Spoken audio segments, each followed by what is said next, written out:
Hello, I'm Harvey from Lloyd Land Rover Stockton. Today we have a very nice example of the Range Rover Sport. This is a Dynamic SE, so it's the mid-spec variant. It's a 3-litre diesel, 300 horsepower.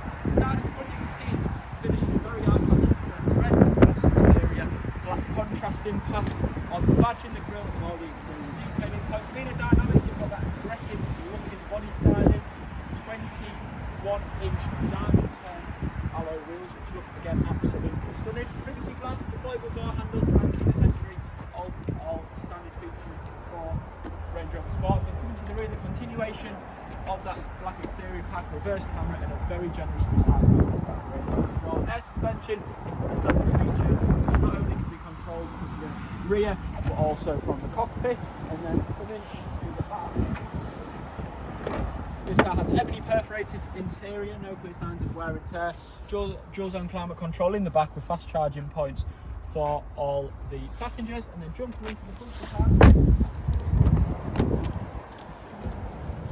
car, 17,684 miles from new, digital driver's display, heated steering wheel, adaptive cruise control, massive specification, 13-inch display. It is curved glass as well, and the biggest selling point being that sliding panoramic roof with the captain's armchairs as well. Again, Ebony perforated interior, the winged headrests, and no clear signs of wear and tear. So should you be looking for a very stylish Range Rover